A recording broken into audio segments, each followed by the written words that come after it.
Kita mulai 3 menit lagi ya, Pak. Siap.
Oke, Pak Her, kita mulai ya. Ini teman-teman sudah cukup banyak yang bergabung.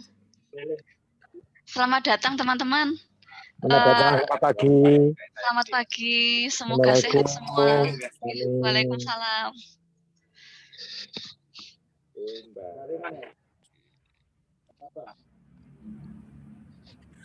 Yang terakhir.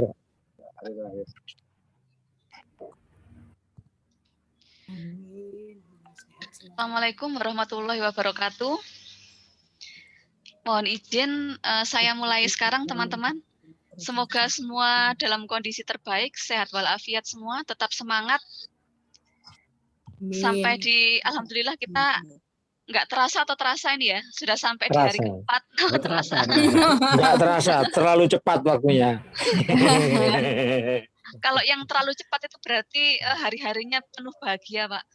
Jadi nggak Amin. terasa waktunya. Harapannya setelah acara ini nanti bisa ketemu semuanya, Bu, di mana? Oke, insya Allah semoga nanti Amin. diadakan. Oke, ini kita kan sudah membentuk ini ya Pak, sudah grup, jadi insya Allah bisa saling terhubung nanti satu sama lain. Karena masing-masing saya tahu punya expertise di bidang masing-masing ya, keahliannya berbeda-beda, jadi bisa saling melengkapi. Seperti itu harapannya sih, karena ini kumpulan mentor-mentor hebat dari berbagai keahlian. Jadi bisa saling melengkapi, harapannya begitu. Amin. Pada hari ini, di hari keempat ya, pamungkasnya ini hari ini, itu materinya adalah tentang, masih kelanjutannya seperti kemarin. Kalau di hari pertama cyber itu tentang inventaris data, inventaris aset-aset digital ya teman-teman, masih ingat ya? Aset-aset digitalnya kita yang kita punya apa aja? Ada yang masih ingat? Aset-aset kita yang terhubung sama internet itu apa aja? Ada yang masih ingat di hari pertama? Barang-barang elektronik kita yang terhubung sama internet. Ada yang bisa bantu menyebutkan?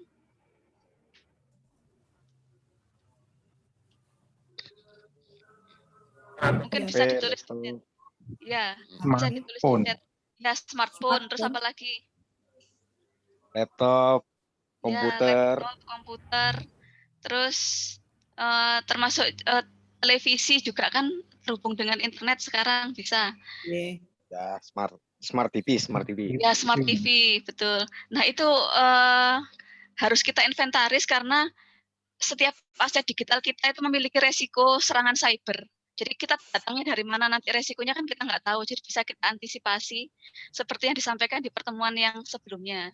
Terus kemudian kalau yang kemarin itu tentang phishing, masih ingat phishing itu apa? Nah, nanti akan Orang yang dicari. nanti akan dibahas, Pencurian direview data. lagi, akan direview lagi oleh pemateri kita hari ini.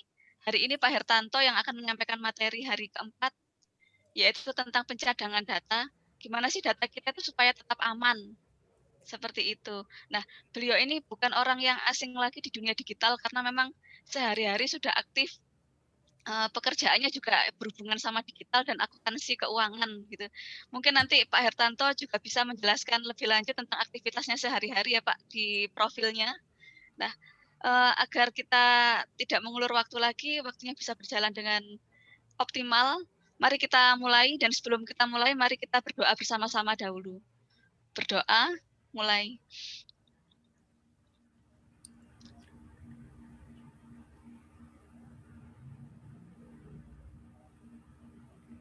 Berdoa selesai. Tak berpanjang lebar, saya serahkan selanjutnya kepada Pak Hertanto, Master Mentor kita. Monggo Pak Her. Ya, terima kasih Bu Tata. Salam kenal semua Bapak-Bapak, Ibu-Ibu. Nanti saya langsung buka share screen aja, supaya nanti bisa langsung melihat materi berikutnya.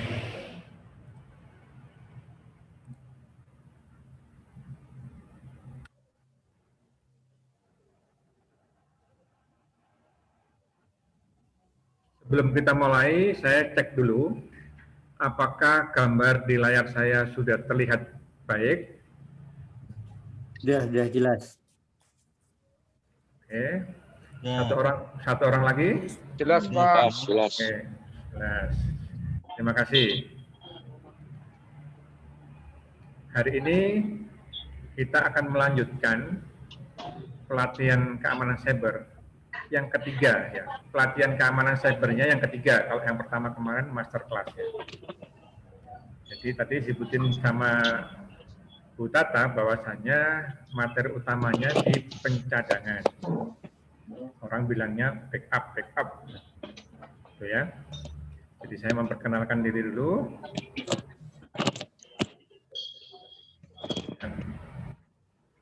Jadi saya salah satu bagian daripada teman-teman yang kemarin sudah memberikan materinya, salah satu master mentor di dalam mikro mentor ini.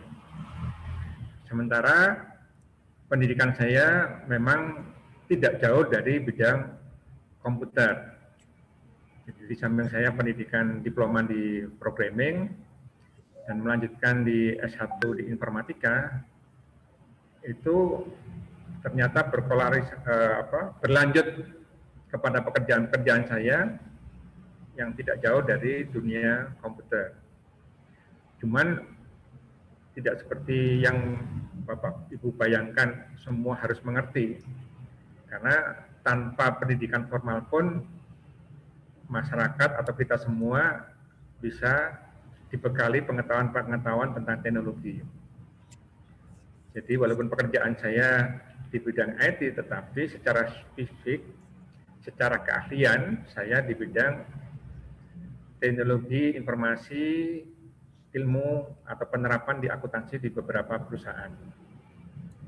Setelah saya menjadi programmer sekian tahun dan akhirnya menjadi programmer secara mandiri, maka sudah saatnya untuk mendirikan sebuah perusahaan. Seperti hanya bapak-bapak, ibu-ibu, bahwasannya jadi pegawai terus kan lama-kelamaan juga kepingin jadi pengusaha. Jadinya saya juga mendirikan GL++ ini sebagai solusi akuntansi. Jadi solusi akuntansi itu adalah gabungan pelayanan penerapan akuntansinya dengan teknologi IT, dan sekarang eranya sudah web. Ya. Begitu juga dalam pengalaman organisasi, saya salah satu bagian daripada IAII. IAII itu adalah Ikatan Ahli Informatika Indonesia di Jawa Timur, dan divisi saya kebetulan divisi memang di bidang kerjasama bisnis. Saya kira di Malang juga ada stasiun itu komunitas startup Singoedan. Jadi kumpulan orang-orang yang memang berkiprah di dunia startup, khususnya di bidang IT yang berkomunitas di sana. Dan beberapa komunitas UMKM yang saya ikuti, khususnya di Malang atau Jawa Timur. Ya, saya mengingatkan kembali bahwasannya kita semua hadir di sini harus sudah mendaftar di platform Mikromentor, baik sebagai wirausaha maupun sebagai mentor, atau kedua-duanya, wirausaha dan mentor. Jadi diharapkan dari kemarin sudah diikuti, peserta mengikuti seluruh sesi. Mungkin ada juga yang sambil bekerja dan sebagainya, akhirnya membaca PDF-nya, itu nggak apa-apa. Tapi mungkin dengan interaksi kita itu lebih ganyeng. Tadi sampai ada yang kurang waktunya. Padahal Zoom webinar lebih dari 2 jam itu juga tidak bisa konsentrasi dengan baik. Ya, terus pemateri akan memberikan paparannya melalui presentasi dan diskusi atau tanya jawab.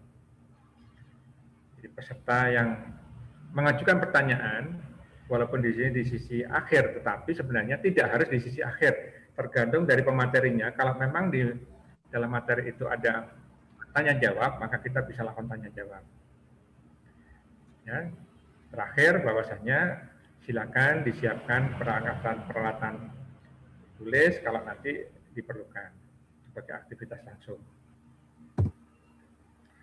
Hari ini adalah sesi yang ketiga, Kamis 11 Maret 2021, yang mana sesi pertama kemarin sudah diberikan 2 hari yang lalu, dan kemarin sesi keduanya, dan sekarang sesi ketiga dan sesi akhir dari pelatihan keamanan cyber ini. Untuk penyegaran, jadi penyegaran yang kemarin ya di sesi 2, ini ada beberapa yang ingin saya ketahui, walaupun tadi sudah juga disampaikan oleh Bu Tata.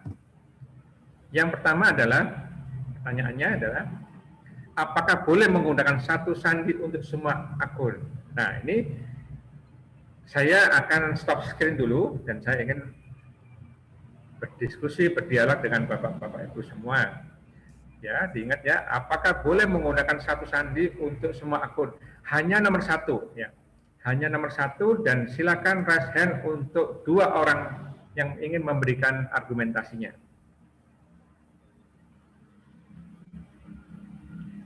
Apakah boleh menggunakan satu akun? Pak Budi Mario, silakan Pak, pendapatnya, silakan. Ya, tidak boleh Pak, karena sangat berbahaya kalau satu diretas, bisa semua akun kita keretas Pak. Terima kasih. Ya, Pak Budi Mario lulus. Jadi kemarin materi itu dicerna dengan baik. Satu lagi, silakan Bapak-Bapak Ibu yang mau memberikan pendapatnya, apakah boleh kita menggunakan satu akun? Kan bisa aja, boleh-boleh aja. Nah, misalkan gitu. Silakan Pak. Bu Vita Rizky, silakan.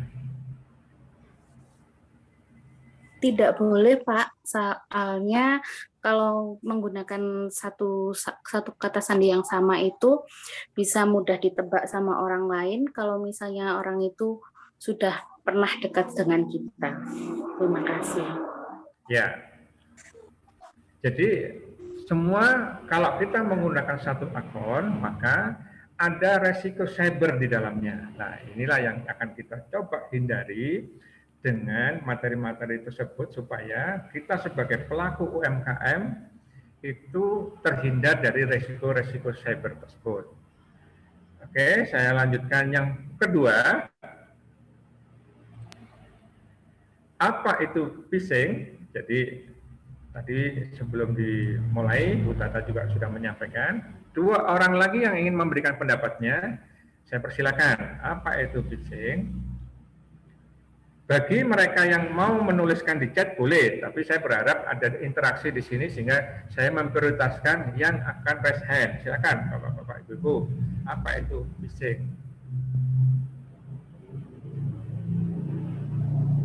Baru kemarin loh materinya.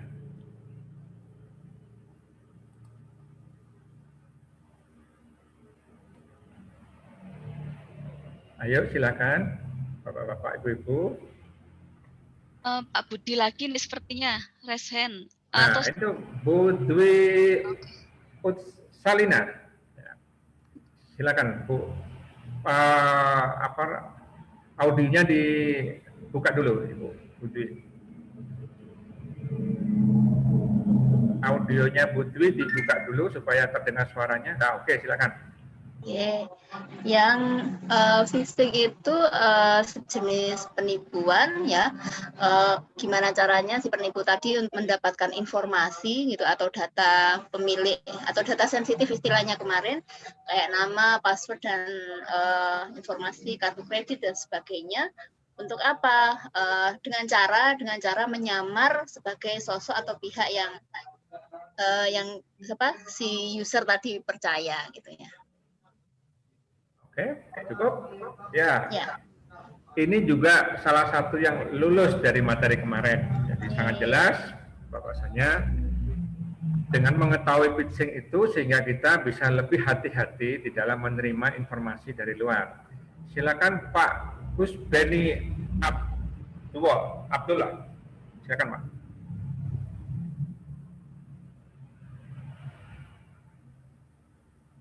Suaranya belum keluar, Pak Gus Beni.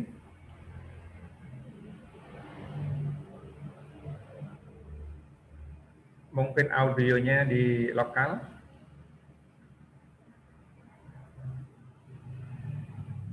Tes. Ya, silakan sudah keluar, Pak Gus Beni. Sudah keluar, Pak ya. Apa itu phishing? Mungkin sejalan dengan ini tadi yang disampaikan Ibu sebelumnya bahwa phishing itu memang bentuk penipuan yang wujudnya misalkan kita sering lihat di grup-grup WA itu biasanya sebuah website yang misalkan prakerja tetapi bukan dari domain yang resmi dari prakerja. Kemudian yang sering juga kita lihat di grup WA juga misalkan ada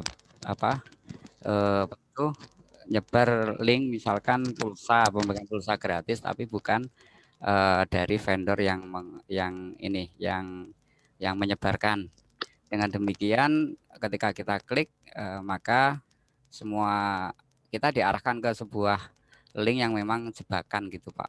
Sehingga data-data kita biasanya kalau begitu kan kita diminta untuk registrasi dan sebagainya sehingga data-data kita tidak masuk ke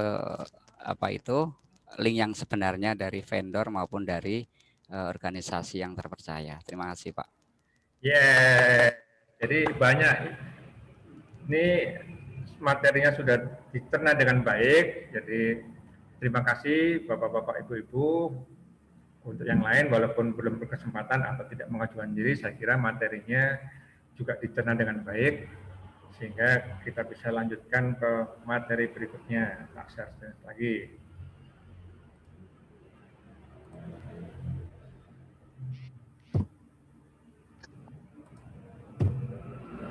Ya, masih diskusi lagi. Jadi kita coba baca dulu Bapak-bapak, Ibu-ibu ya.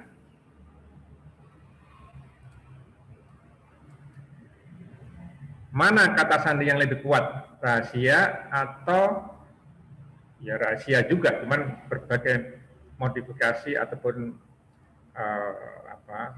pengkodean di dalam membuat sandi. Alasannya apa? Jadi masih poin pertama saja dulu ya. Mana yang lebih kuat dan saya minta alasannya. 2 raise hand lagi. Pak Heru Mulyadi, apa alasannya? Yang pertama sama yang kedua kuat mana dan apa alasannya? Yang kedua Bapak, karena kalau yang pertama relatif mudah untuk ditebak.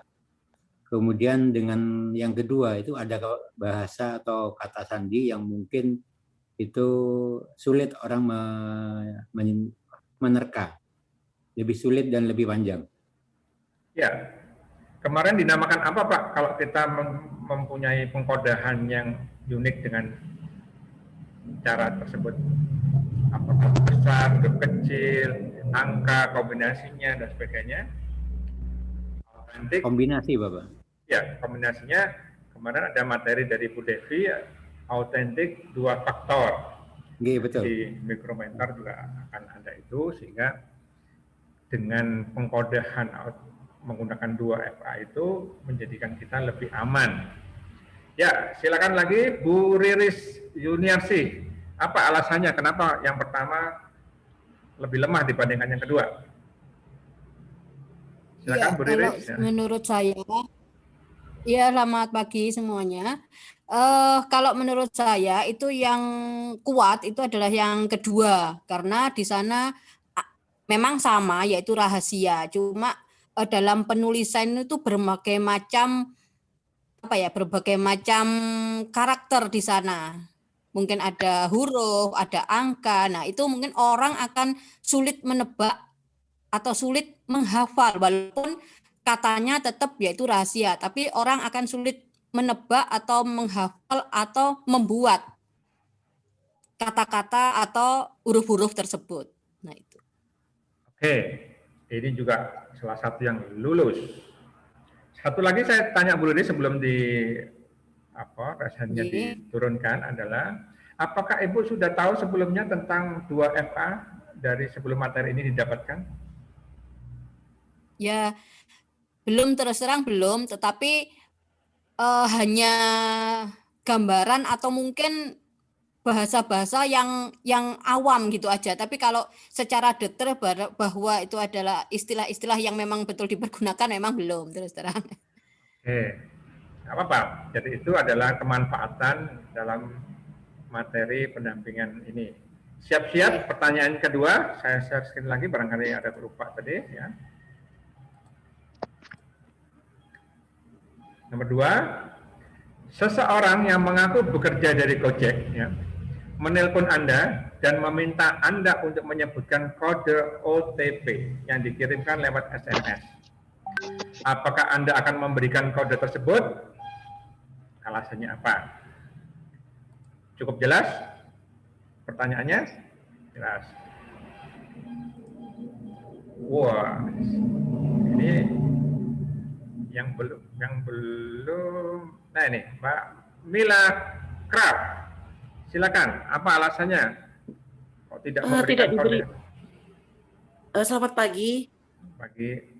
Tidak diberikan karena kode OTP itu merupakan kode rahasia yang hanya boleh diketahui oleh penerima kode, dan fungsi dari kode OTP sendiri itu untuk verifikasi 2 arah gitu, Pak. Ya, oke, terima kasih Bu Mila. Tambah satu lagi, Pak Nurhansyah. Apa Pak alasannya, Pak? Kenapa pihak Gojek yang meminta kode OTP tidak diberikan? Makasih. Silakan Pak Nurhansyah.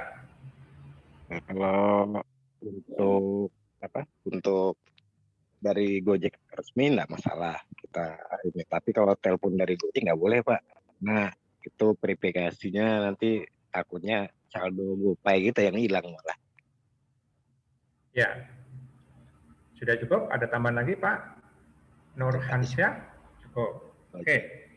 Jadi Bapak-bapak, Ibu-ibu, bahwasannya kita tidak bisa menghindar daripada resiko cyber.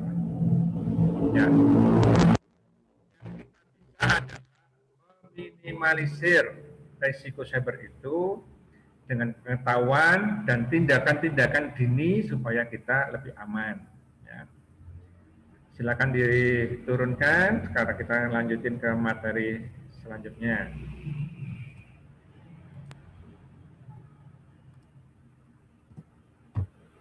Ya, materi hari ini seperti tadi disebutkan oleh Bu Tata, bahwasannya fokusnya kepada pencadangan, ya, backup data.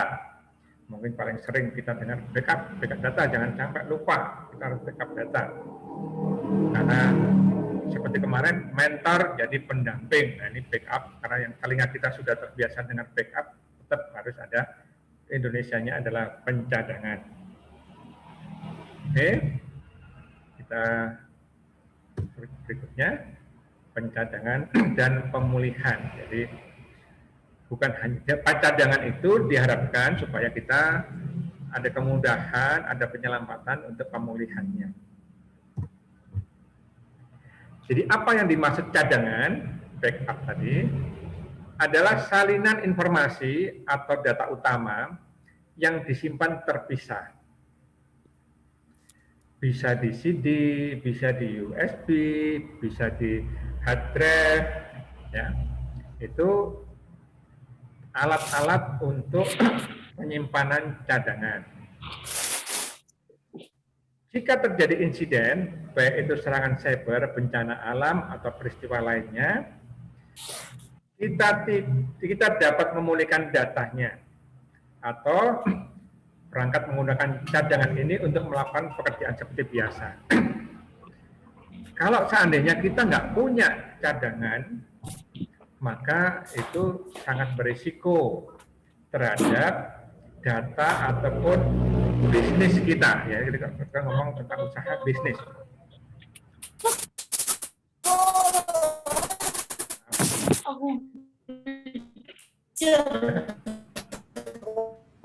Tolong diturun audionya, Bu Mila. Oke, saya lanjutin bahwasanya backup data dan pemulihan ini menjadi hal yang harus kita lakukan.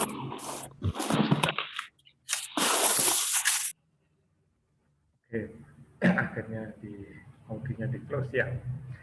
Pencadangan sangat penting bagi kelangsungan usaha. Ya. Terhentinya pekerjaan yang disebabkan oleh kehilangan data ya, dan aktivitas berbahaya berdampak serius pada produktivitas dan keuangan usaha. Berapa besar biaya yang harus ditanggung jika Anda, yang pertama adalah kehilangan ponsel pintar ataupun HP kita. Ya. Tadi kan dari awal ditanyain dari pendaftaran berapa, kita punya aset apa? Oh, salah satunya adalah handphone, laptop dan sebagainya. Seandainya kita kehilangan data tersebut, biaya di luar harga ponsel atau tablet kita itu ada, yaitu berupa data tadi. Potensi-potensi terhadap kalau kita beraktivitas usaha, akhirnya nggak bisa berhubungan dengan customer dan sebagainya. Jadi yang kedua adalah tidak dapat login dan berjualan online. Ya. Selanjutnya tidak dapat lagi mengakses file pelanggan seperti yang saya sampaikan tadi, atau file tersebut rusak. Yang keempat adalah diberitahu bahwasanya informasi Anda tidak dapat diakses kecuali jika Anda membayar tebusan. Nah, apa namanya? Tadi kalau kemarin sudah sekilas disebutin, kalau ada orang yang meminta tebusan,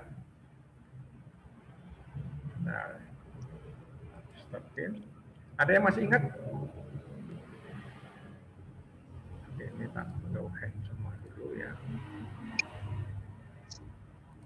Ya, nah, kalau data Anda kena ransomware, ya, terus atau dienkripsi pihak lain, apakah Anda akan diminta tebusan? Itu diberikan.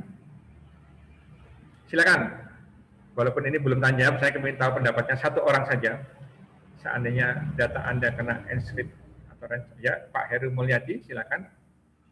Ya, tidak dihiraukan, Pak. Tidak dihiraukan karena kita sudah backup data di tempat yang aman. Oke, ya itu salah satu fungsi daripada backup data, sehingga kita tidak berada dalam tekanan pihak lain. Kalau kita tidak punya backup-nya, maka gini, walaupun kita punya uang, mampu membayar, tidak ada jaminan bahwasannya orang tersebut akan memberikan data baliknya. Nah, karena tidak ada jaminan, sebaiknya kita melakukan backup data secara rutin. Terima kasih Pak Heru.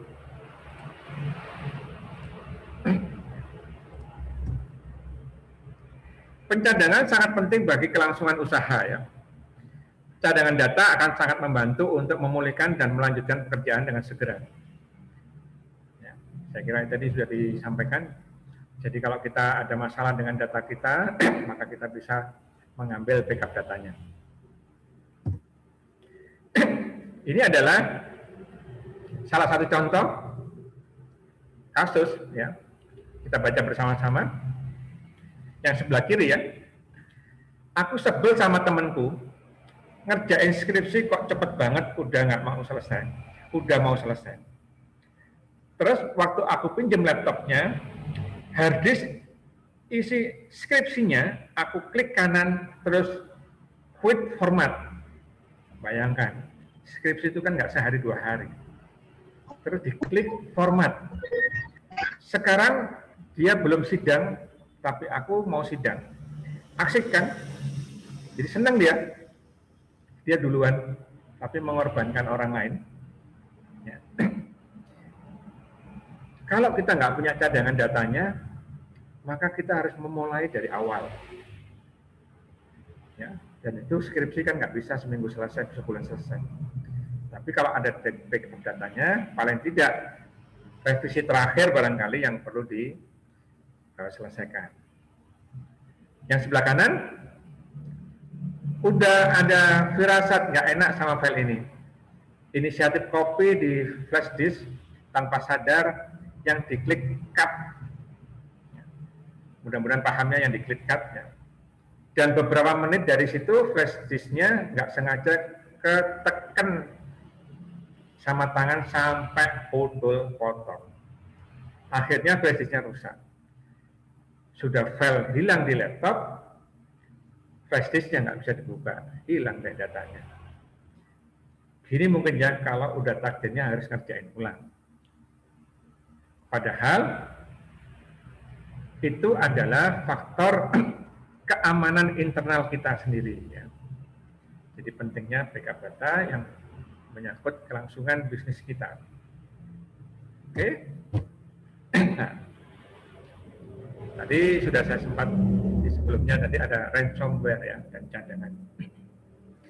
Catatan tentang ransomware adalah jenis malware yang memblokir akses ke sistem perangkat dan file hingga tebusan dibayar.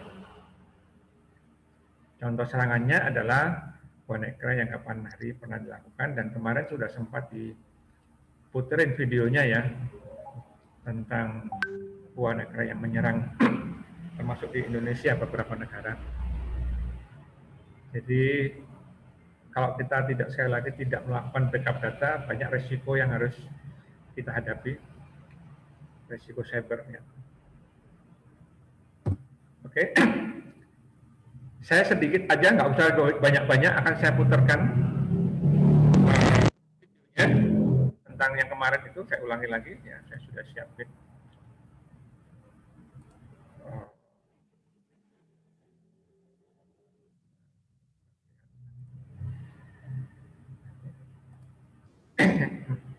Menurut Lembaga Penegak Hukum Eropa Europol, malware WannaCry telah menyerang 150 negara dan menginfeksi 200.000 komputer, tidak terkecuali di Indonesia. Komputer di sejumlah perusahaan besar pun tidak luput dari serangan dunia siber terbesar yang pernah ada. Perusahaan apa saja yang terkena ransomware WannaCry ini dan siapakah dalang di belakang semua ini? Kita lihat dulu apa yang dilakukan sebenarnya oleh virus dari WannaCry ini. Virusnya adalah mengunci semua file di komputer yang terinfeksi sehingga semua file yang kena virus dari WannaCry ini tidak bisa kembali dibuka oleh pemiliknya. Nah, untuk dapat kembali membuka file-file yang sudah terkena virus WannaCry ini, peretas atau para hacker ini meminta uang di awalnya sebesar $300 Amerika atau sebanyak 4 juta rupiah untuk dapat kembali membuka file-file yang sudah dikenai.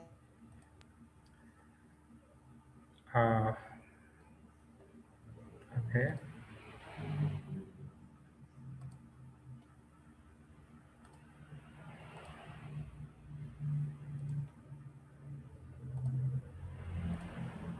Oke, jadi itu sebagian dari namanya saya putar ulang tentang WannaCry. Ya. Jadi resiko cyber tadi kan sudah disebutin terakhir adalah minta tebusan. Jadi kalau kita tadi sudah tanya jawab bahwasanya tidak diberikan faktornya, kalau kita punya cadangan maka kita bisa restore cadangan data kita. Saya kembali ke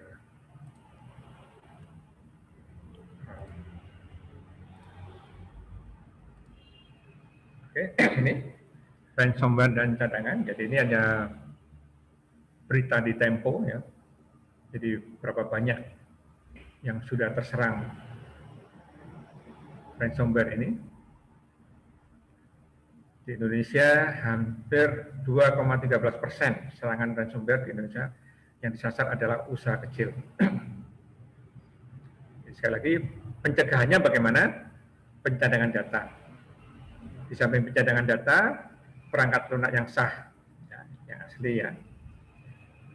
Dan tentunya bagaimana kita membentengi sistem keamanan kita.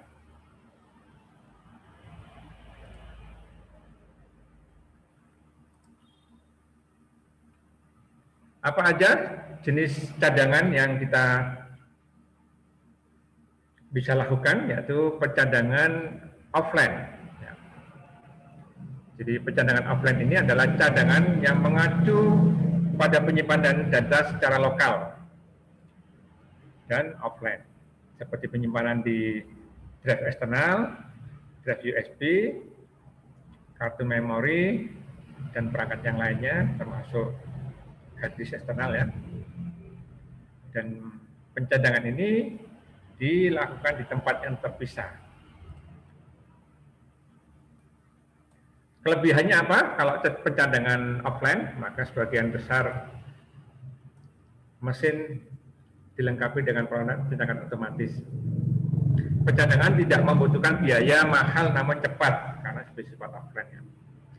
Tidak perlu koneksi internet untuk melakukannya. Walaupun backup di hard disk sendiri ada masa waktunya ya, namanya perangkat keras ya. Jadi mungkin dalam 5 tahun perlu dicek lagi apakah pencadangan hard disk-nya masih baik. Kekurangannya apa kalau pencadangan offline? Jadi Anda harus selalu ingat tempat Anda menyimpan perangkat keras, perangkat eksternal Anda. Jadi kita juga harus menjaga agar perangkat eksternal ini siap digunakan jika terjadi keadaan darurat. Itu kekurangannya. Karena kalau simpan di rumah, kalau rumahnya ternyata nanti ada sesuatu, ya sama saja. Ya. Sebuah pilihan tentang aktivitas cadangan secara offline. Berikutnya, bagaimana kalau kita melakukan pencadangan secara daring online? Ya. Pencadangan daring melalui cloud, ya, membuat salinan data penting, terus biasanya disimpan di luar lokasi di mana kita berada. Ada server di cloud, ya, ada bentuknya Dropbox, ada Google Drive, OneDrive. Yang intinya penyimpanan data ini tidak di lokasi kita, karena di tempat lain. Kelebihannya adalah cadangan secara online ini melindungi data dari segala jenis kehilangan data akibat kegagalan fungsi hard drive. Tadi saya katakan kalau secara offline itu kebanyakan hard disk setelah 5 tahun tuh dicek lagi bermasalah apa enggak, masih aktif apa enggak ya. Saya biasanya setelah 5 tahun tuh kok harus mengganti ya, untuk resiko dari konsumen data kita tetap aman. Ada bencana alam, kebakaran dan sebagainya, itu datanya kalau secara online itu masih aman. Kekurangannya cuma harus terhubung dengan internet. Tapi sekarang saya kira internet sangat mudah untuk di kota-kota besar. Saya kan daerah mungkin jaringannya agak terganggu ya. Jumlah ruang terbatas ya, tergantung layanan yang digunakan. Kita bisa, kalau memang data kita besar ya, kita bisa menyiapkan data yang lebih besar. Pencadangan awal dapat memakan waktu jauh lebih lama daripada di drive eksternal, terutama jika Anda memiliki banyak file. Tapi tetap kelebihannya adalah aman, tidak di dalam satu tempat. Nah, ini kita loncat dulu. Ini pencadangan dan ada aktivitas langsung, ini kita bisa melakukan pencadangan ini. Bentar ya. Lihat outputnya.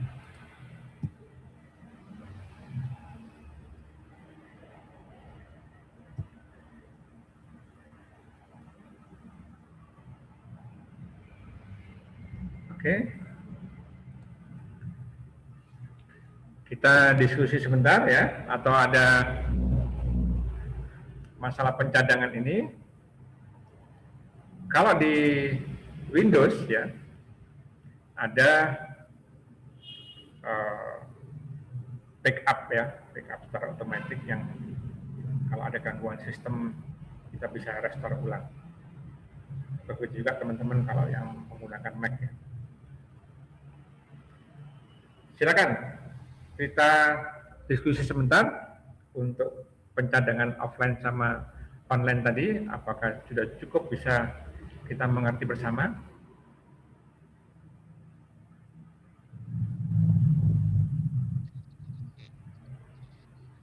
Silakan Bapak-bapak, Ibu-ibu.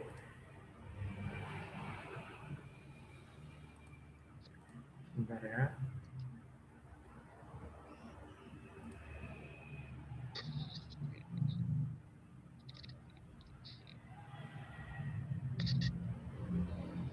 Monggo teman-teman yang mau bertanya bisa langsung atau dituliskan di chat. Dipersilakan. Izin bertanya. Pak Beni ya? Iya, Mbak. Yang satu sudah ada di chat, ya, yaitu tentang pencadangan offline seperti hard disk eksternal, itu apakah juga bisa terkena virus enskripsi semacam ransomware. Terus kemudian pencadangan online seperti kalau kita punya akun Gmail kan di situ ada Google Drive. Yang free itu sekitar 15 GB ya maksimal. Lantas kemudian saya sering melihat ada iklan jual Google Drive yang unlimited. Nah, di situ yang unlimited itu tentunya kan saya kurang tahu apakah itu dari Google ataukah dari vendor lain atau bagaimana, tetapi di situ muncul nama emailnya itu MyDrive.id, kemudian ada yang email ID dan sebagainya itu, dan itu menampung unlimited penyimpanan. Nah, apakah itu aman juga dari serangan cyber? Terima kasih, Pak. Oke.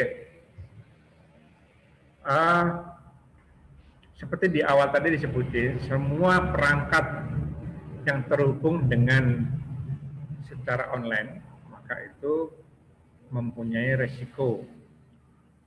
Jadi tadi disebutin di perangkat apa aja, apakah Android, HP, apakah di komputer, laptop, dan sebagainya, maka itu berpotensi. Karena kita tidak tahu aktivitas ransomware ini ada di mana dan kapan datangnya. Ya, jadi itu yang saya sampaikan, dan coba, mohon maaf, barangkali kita aktivitas langsung dulu kepada Micromentor ya.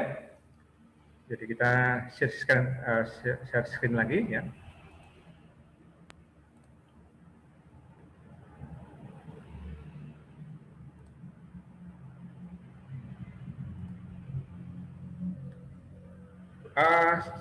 Begitu kita sudah melakukan login atau masuk ke Micromentor, maka kita bisa menekan dashboard ya. Sambil saya ulangi untuk yang materi sebelumnya, bagaimana kita bisa melihat profil kita dulu ya. Lihat profil kita. Kita lihat dalam dashboard di bawah ini ada profil dan pengaturan saya. Di sini ada lihat profil saya. Nah, di sini kita bisa melihat profil kita dan kita bisa tahu nomor ID member kita. Ya, ini kemarin yang pertama kali. Terus kembali lagi ke dashboard lagi. Ya. Kita mau melihat aktivitas langsung tentang materi pencadangan tadi di Micromentor ada di mana. Ya. Jadi kita lihat di pelatihan saya. Pelatihan saya, di sini ada materi keamanan cyber. Ya. Ada sikap UMKM, bagi pendamping, bagi berusaha ada keamanan cyber. Kita klik untuk di pilihan keamanan cyber. Di sini kita lihat ada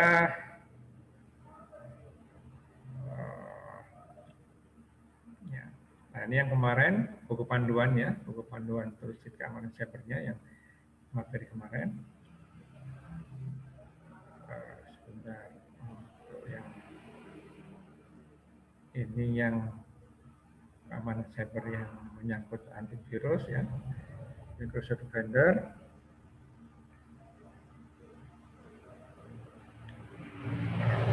Sudah tak stop dulu ya, tak lihat dulu.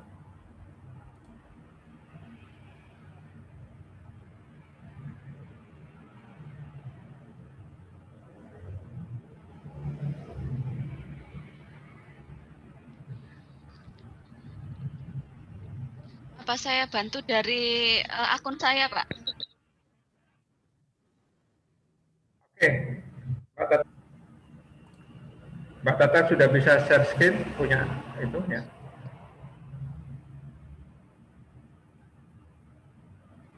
Yang akun Micromentornya ya tadi ya terakhir. Ya, Micromentor. Untuk yang di Micromentor tentang pencadangan.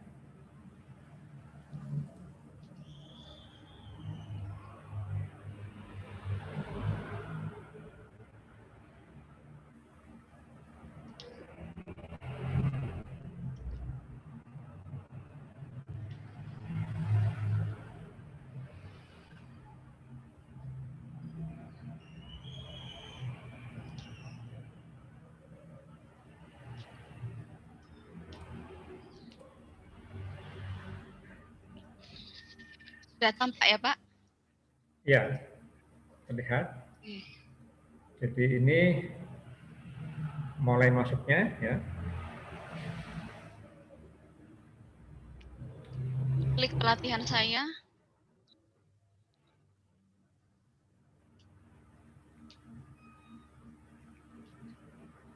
Silakan langsung ditambahi voice Mbak Tata supaya memperjelas yang diklik ya.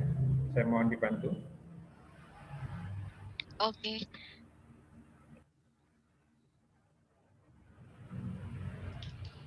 Jadi setelah klik pelatihan saya, kemudian di sini ada beberapa fitur. Kita pilih yang keamanan cyber.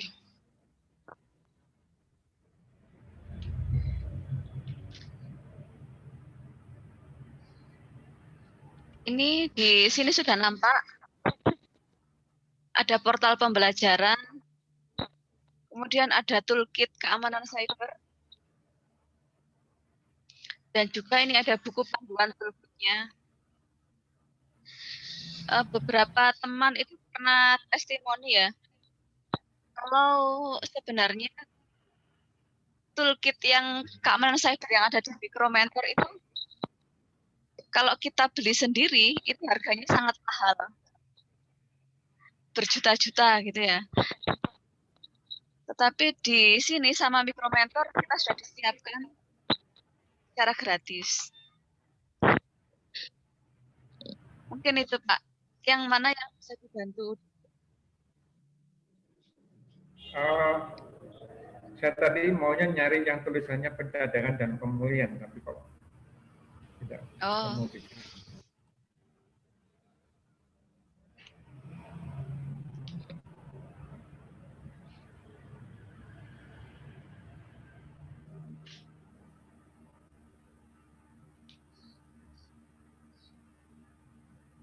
Ini Pak ya, saya buka ya. Ini yang dimaksudkan tadi. Jadi saya nyari itu. Jadi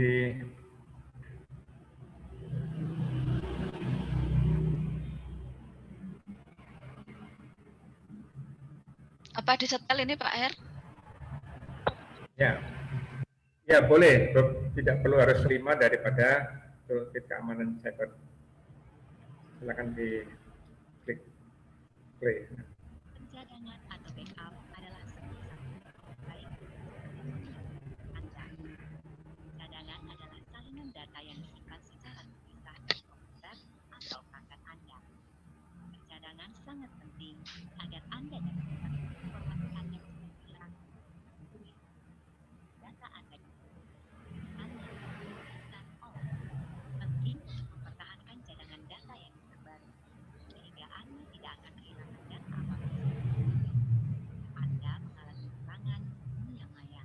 Pastikan untuk membuat cadangan data Anda ke perangkat eksternal lainnya dan langsung terhubung ke Anda. Lalu satu perangkat cadangan eksternal Anda, proses cadangan Anda selesai. Sebagai peralatan peralatan itu akan membantu Anda otomatis menggunakan yang Anda gunakan. Pengamanan sistem, aplikasi, dan perangkat Anda merupakan hal yang penting. Tapi dengan mencadangkan data, mampu melindungi data Anda dan memungkinkan Anda mengakses data yang disimpan di perangkat cadangan. Oke. Terima kasih. Bisa di close share screen-nya. Ya. Itu tadi ada pencadangan dan pemulihan, dan saya lanjutin di share screen berikutnya. Ada pertanyaan tadi sudah sempat beberapa pertanyaan. Kita pertanyaan pertama tadi kita lanjutkan toolkit VCA. Nah, tadi juga sudah sempat ada. Kita lihat lagi dari saya ya.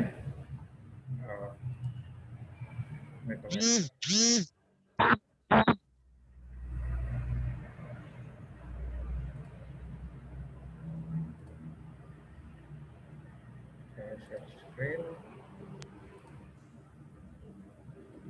Oke. Untuk yang, nah ini panduan ya. Di sini kita bisa baca nanti lebih lanjut tentang panduan keamanan cyber ini, dipelajari di sini. Jadi beberapa materi ya tentang pencadangan dan pemulihan ini kita bisa lebih lengkap, lebih teliti lagi dengan materi-materi yang ada di sini. Yang penting adalah seperti tadi saya sempat nyarinya tidak ketemu.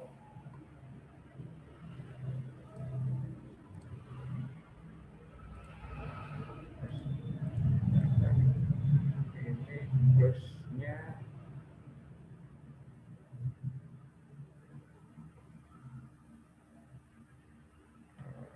Stop sih. Nah, itu tinggal close-nya ya.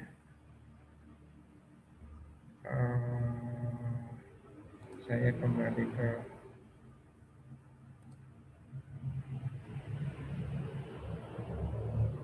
materi ini.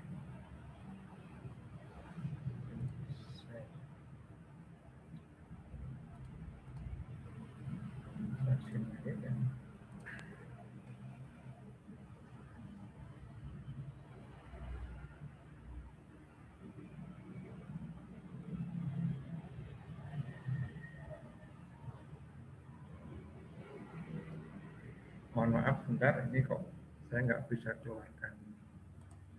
Oh, ya.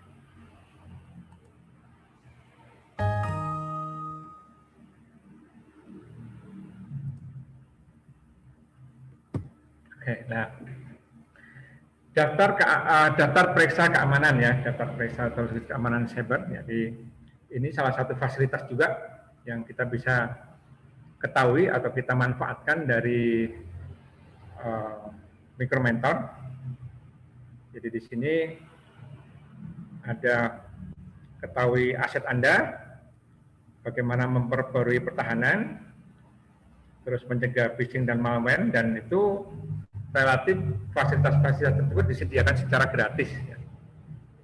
Kita bisa memanfaatkan fasilitas-fasilitas tersebut melalui Micromentor. Ya. Sekarang bagaimana cara membangun budaya keamanan cyber ya? Jadi kita tidak bisa menghilangkan seluruh resiko, tetapi kita bisa menguranginya. Seperti tadi di awal kita sampaikan bahwasanya resiko ada di mana saja dan kita tidak bisa luput dari risiko itu, tapi kita bisa menguranginya. Memahami potensi risiko memungkinkan kita untuk melakukan tindakan pencegahan. Jadi jangan sampai risiko itu sudah tahu risiko tapi dibiarkan saja. Menjadikan keamanan cyber sebagai prioritas. Jadi menjadikan kita disiplin sebagai kebiasaan. Menetapkan tujuan, jadi pencadangannya, bagaimana sandinya supaya lebih baik, lebih kuat, melakukan langkah demi langkah, jangan sampai lengah dan jadi tidak melakukannya sama sekali, hanya mengerti, tahu, tapi tidak menjalankan. Itu yang resikonya lebih besar lagi. Berbagi pengetahuan dengan sesama rekan wirausaha. Dan yang terakhir adalah memanfaatkan sumber daya tambahan, termasuk e-learning yang ada di Micromentor. Jadi langkah berikutnya bagaimana? Jadi integrasikan pengetahuan dan pelatihan keamanan cyber ini ke dalam praktek usaha Anda. Jadi jangan sampai hanya mengerti tapi tidak menjalankan.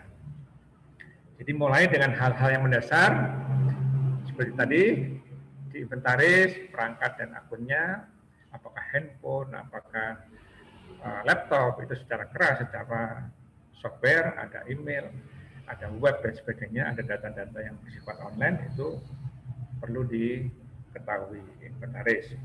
Gunakan kata sandi 2FA supaya tidak mudah untuk dibobol ataupun digangguin sama pihak lain. Dan update aplikasinya supaya lebih aman. Dan beberapa software pendukung ada di Micromentor itu bisa kita manfaatkan. Kemarin kita melihat bahwasanya dengan periksadata.com kita bisa mengetahui apakah email kita pernah diretas atau tidak. Kalau itu misalkan ada identifikasi ada, maka segera ganti password aja. Langkah pertama sederhana-sederhananya kita jalankan itu yang mudah, yang kita bisa lakukan. Terus kita bisa mengevaluasi progres sudah sampai di mana ya. Jadi sekarang keamanan cyber takut nggak? Jadi siapa takut? Selama kita bisa mempelajarinya, selama kita bisa mengetahuinya, selama kita bisa berbagi bersama, maka ketakutan itu tidak perlu dilakukan. Ya, materinya sudah habis. Bentar ya. Silakan dibuka pertanyaan dulu. Di chat, Pak. Oh ya. Dari yang paling bawah. Oh, bukan.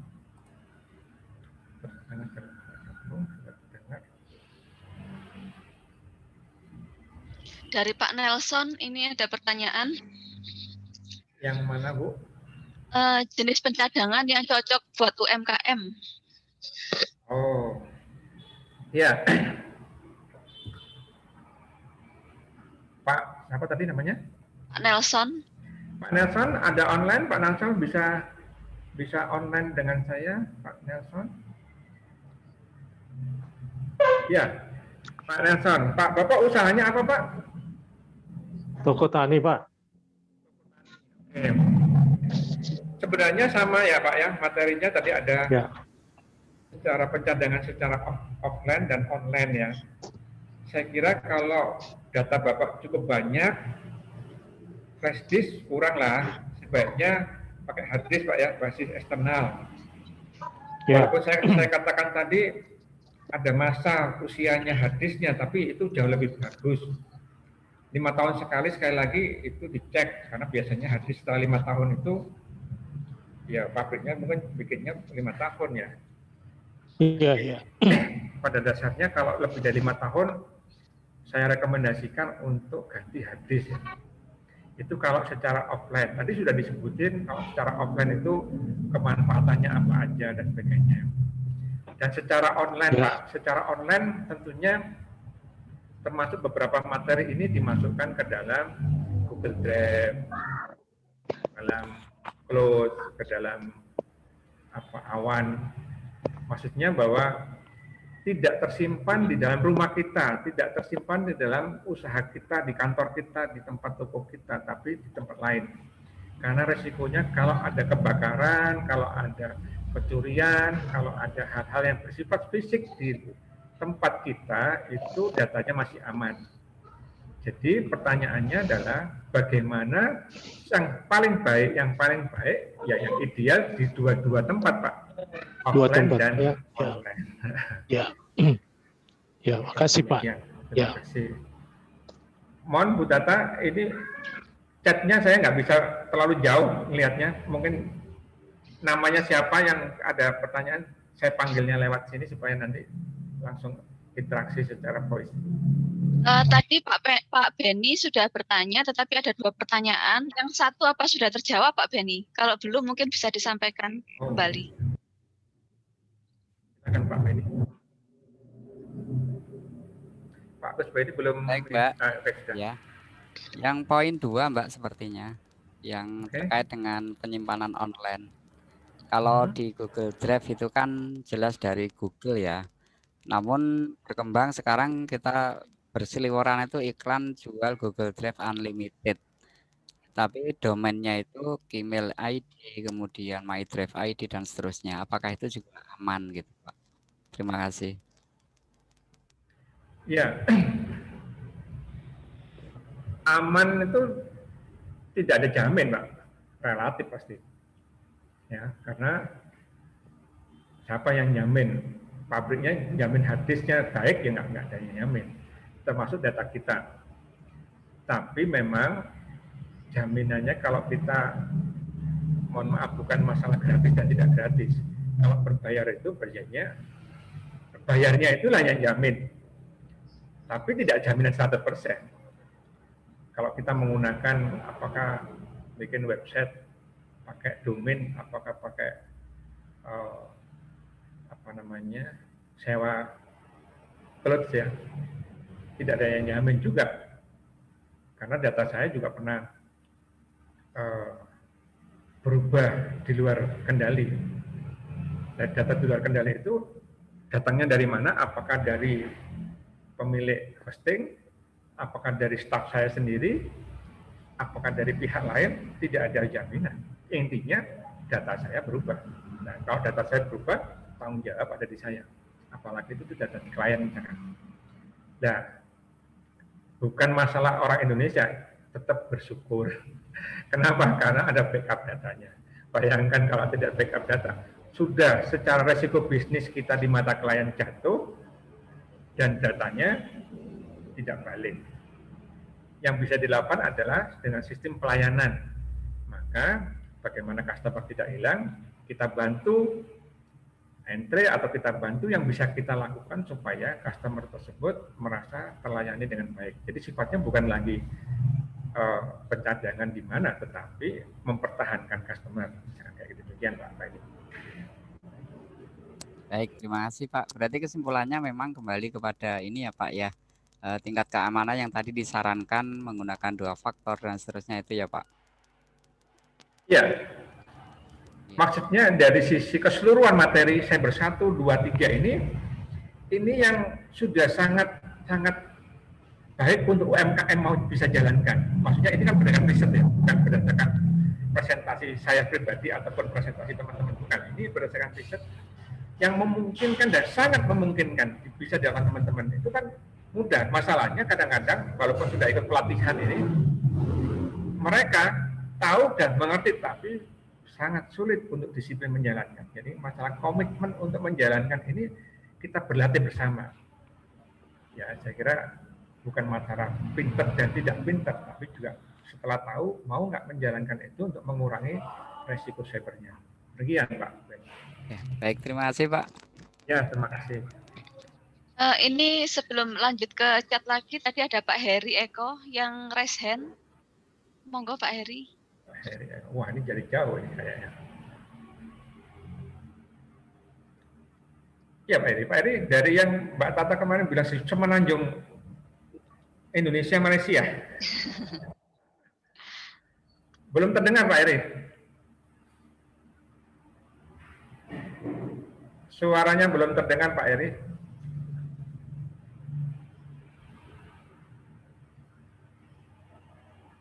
Suaranya Pak Heri masih belum masuk. Mungkin persiapan ke yang lain dulu mungkin ya Pak, sebelum Pak Heri siap. Ke Pak Faisal Riza. Pak Faisal Riza, bisa dibantu kalau sudah di chat, bisa dibacain chatnya Pak Faisal Riza? Mau tanya untuk pemakaian HP Android, apakah ada pengaturan otomatis khusus pencadangan? Di HP Android apa ada pengaturan otomatis khusus pencadangan?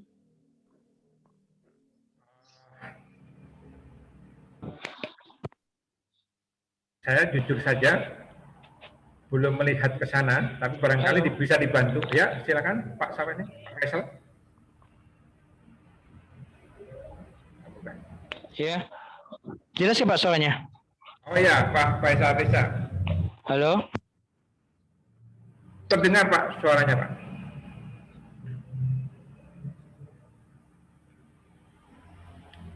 Silakan Pak Faisal Riza.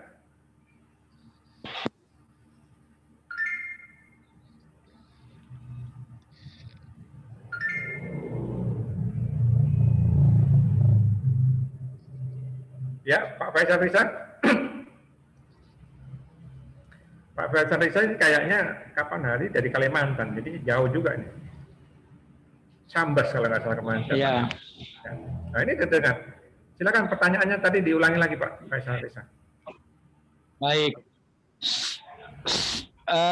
Apakah dengan ada tool otomatis yang bisa melakukan pencadangan? Ya. Kalau kita lupa sehingga proses pencadangannya dilaksanakan secara otomatis ya. Dalam hal ya saya jujur mengatakan belum pernah melakukan yang secara keseluruhannya, tapi kalau di WA kan jelas kelihatannya. Setiap jam tengah malam itu ter-backup datanya sehingga kita kalau ganti handphone dan sebagainya kita bisa download lagi kepada nomor-nomor kontak kita masih ada. Jadi mungkin tidak harus saya lebih pintar dari semua yang ada di sini. Barangkali yang sudah pernah ada atau teman-teman di handphone Android ada nggak pencadangan otomatis yang saya nggak tahu. Biasanya di aplikasinya bukan di sistem Android-nya. Tapi seandainya ada barangkali bisa di-share teman-teman yang lain barangkali lebih tahu atau sudah pernah. Masuk Pak Her. Ya. Pak, silakan Pak Alek. Oke, terima kasih Pak Her. Kalau untuk data khusus foto dan video itu ada Bapak, namanya Google Foto. Itu adalah salah satu tips untuk membackup otomatis folder-folder yang kita pilih. Ya, jadi kalau yang Google Foto kita install, habis itu kita sign in di akun email kita, maka otomatis folder foto dan video yang ada di folder kamera itu otomatis terupload setiap kali ada koneksi WiFi, ya. Setiap kali ada koneksi WiFi. Dan kalau pengaturannya diatur setiap kali ada koneksi, walaupun data seluler juga bisa. Tapi kalau saya atur setiap kali ada data koneksi WiFi, itu langsung terupload, Bapak. Nah, jadi itu salah satu tips juga untuk mengatur file manager kita agar HP kita tidak terlalu penuh. Jadi kalau sudah terupload, maka di Google Foto itu ada fitur untuk membersihkan HP. Jadi kosongkan data. Jadi semua foto video yang sudah terupload kita ada fitur untuk menghapus kosongkan data, maka yang di internal otomatis terhapus dan semua data sudah ada di online temannya. Nah, tapi kalau untuk yang pencadangan data seperti file PDF atau dokumen atau PowerPoint dan sebagainya, kebetulan saya belum pernah, mungkin yang lain sudah ada. Itu aja Pak Er. Ya, terima kasih Pak Alex. Itu juga mengingatkan saya. Makanya saya ingat saya tadi adalah tergantung dari aplikasi bukan di sistem operasinya, tetapi ada aplikasi-aplikasi yang akan menyimpan itu. Biasanya nanti ini kok pinter banget sih, fotoku setahun yang lalu langsung ditampilkan sama Google bahwasanya ini loh filemu tahun lalu, kamu nggak ulang tahun dengan filemu ini dan sebagainya. Jadi itu ada. Demikian Pak Faisal Risa. Terima kasih Pak Her. Ini Pak Heri Eko sudah bisa tersambung? Oke. Pak Heri Eko, silakan Pak Heri Eko.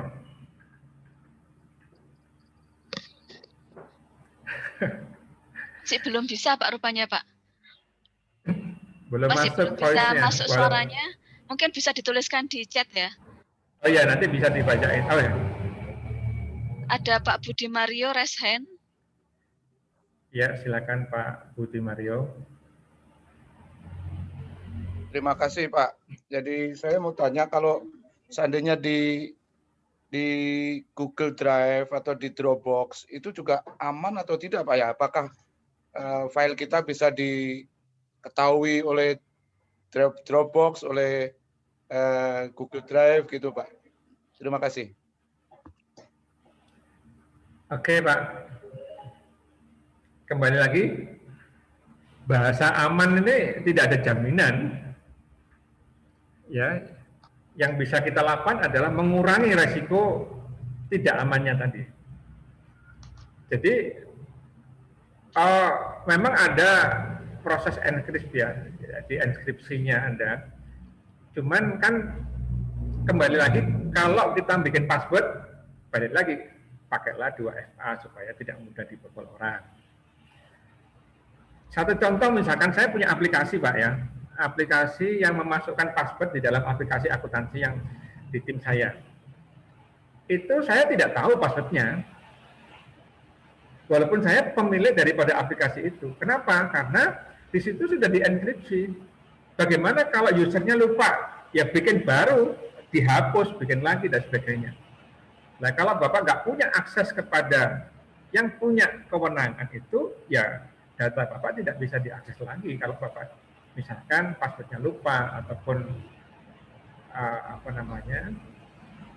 tidak punya cadangan dan sebagainya. Jadi kalau misalkan apakah yang pertama tadi yang saya dengar adalah kalau itu pemiliknya Google Drive atau seperti saya tadi, saya perkecil lagi, saya punya aplikasi itu, tahu apa enggak? Datanya saya tahu, tapi passwordnya saya nggak tahu. Karena di dalam pembuatan program tersebut sudah ada enkripsinya. Begitu Pak. Nomor 2, apa tadi ya? Saya lupa. Kayaknya ada 2 pertanyaan. Pak Budi Mario. Ya, apakah bisa diretas oleh mereka gitu, diketahui oleh mereka file-file kita dari Dropbox atau dari Google Drive gitu Pak? Kalau sudah selevel Google Pak, biasanya ada enkripsinya Pak. Cuman kalau misalkan jamin bahwa saya apa pihak Google tahu atau tidak, jaminannya pada waktu dia membuat itu, kalau kita melihat Facebook ya, yang dikomplain karena datanya banyak yang bocor dan sebagainya, maka Google pun juga ada jaminan tentang itu. Tapi tidak bisa jamin 100% bahwa datamu aman. Itu kan yang ngomongnya dia. Nyatanya pemilihan Presiden Amerika juga bocor kan, karena kerjasama dengan pihak orang dalam. Ya, resikonya tetap ada Pak. Demikian Pak. Terima kasih. Terima kasih Pak. Mungkin ke chat lagi ya Pak. Ini ada pertanyaan dari Pak Budi Setia Dharma. Bagaimana kalau sudah terlanjur kena ransomware, tetapi belum sempat backup? Apakah ada toolsnya yang bisa kita download dari Micromentor ini? Jadi ceritanya nih, kalau sudah kena ransomware tapi belum sempat backup, apa ada toolsnya ya?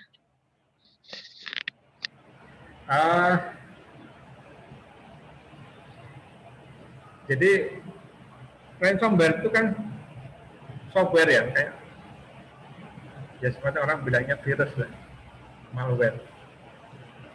Jadi kita menjadi sangat tergantung dengan pemiliknya, pemilik penyerang tadi itu.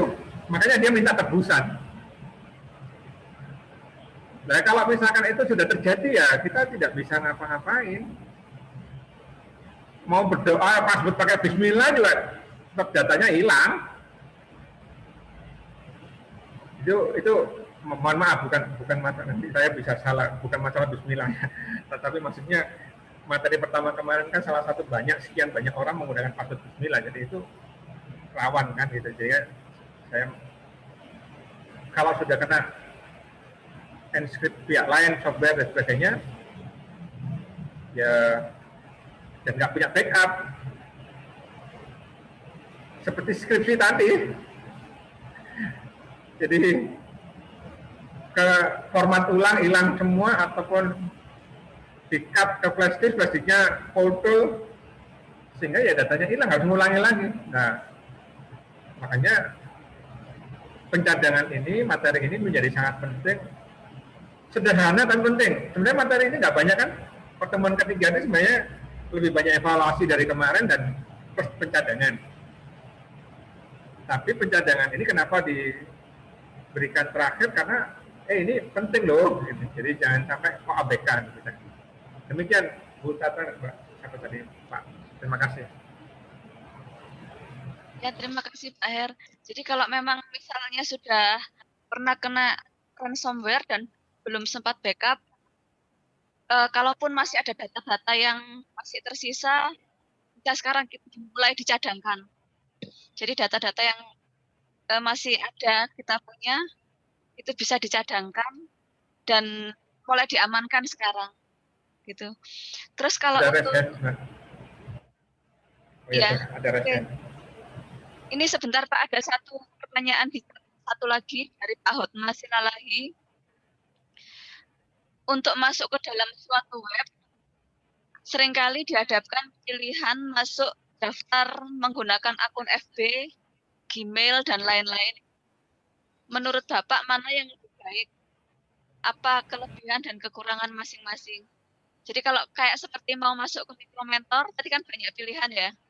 Bisa masuk lewat Facebook, lewat Google, atau kita harus masukkan emailnya. Ya. Itu mana yang lebih? Materi itu sebenarnya sudah materi kemarin ya, saya cuma mengulangi aja. Jadi Mbak Devi kemarin sudah sampaikan, kalau kita menggunakan sosial media itu, maka resikonya kalau, misalkan tadi Facebook ya, kalau Facebook itu kita rantas, maka sosmed kita yang lain bakalan jebol juga. Ya.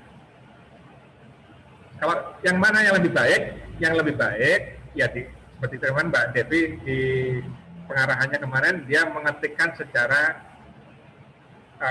entry langsung, tidak menggunakan join dari media sosial yang lain. Itu lebih amannya, kalau sebenarnya lebih amannya. Apakah tidak boleh? Nah, Mikromentor memberikan fasilitas itu, berarti kan boleh-boleh saja. Masalahnya mengurangi resiko cybernya. Demikian, Bu. Ya, sudah Pak. Monggo tadi yang raise hand siapa? Pak Edi Sandra. Dari Aceh nih. Silakan Monggo, Pak Edi Sandra. Assalamualaikum. Indonesia Raya ya. Iya Pak Edi. Selama ini banyak program komputer yang online. Tentunya penyimpanan datanya itu pada web base ataupun yang lainnya. Menurut Bapak, bagaimana untuk mengamankan data tersebut sehingga tidak diambil oleh orang? Karena itu kan merupakan rahasia dari kita. Terima kasih, Pak. Ya, tapi suaranya putus-putus. Saya nangkepnya data web ya tadi ya. Tentang software aplikasi online, Pak. Software aplikasi online ya? Ya. Kan sekarang banyak terus aplikasi online tentang akuntansi ataupun penjualan. Terus? Jadi bagaimana untuk mengamankan data tersebut apabila kita menggunakan aplikasi satu aplikasi tersebut?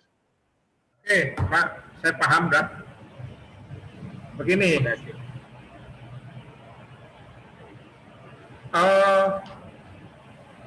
kira-kira kalau itu secara online dalam artian yang tidak kita kenal, ada jaminan nggak? Kan nggak ada yang jamin. Kita apa namanya di App Store itu kita bisa install, terus kita pakai sendiri dan kita otak-otak sendiri, tidak ada bimbingan dan sebagainya, bisa jalan bisa. Tapi kalau pertanyaannya disimpan di mana ya nggak tahu. Tapi kalau misalkan kita kenal, satu contoh saja misalkan saya punya seperti tadi salah satu daripada software akuntansi. Maka saya sampaikan jaminannya adalah personal saya atau merek daripada produk saya misalkan. Dan saya sampaikan bahwasanya data Bapak tersimpan di cloud di salah satu hosting siapa misalkan. Nanti kalau saya sebutin hostingnya, ya sebutin misalkan apakah Jagoan, apakah Niaga, apakah Digital Ocean di Singapura dan sebagainya,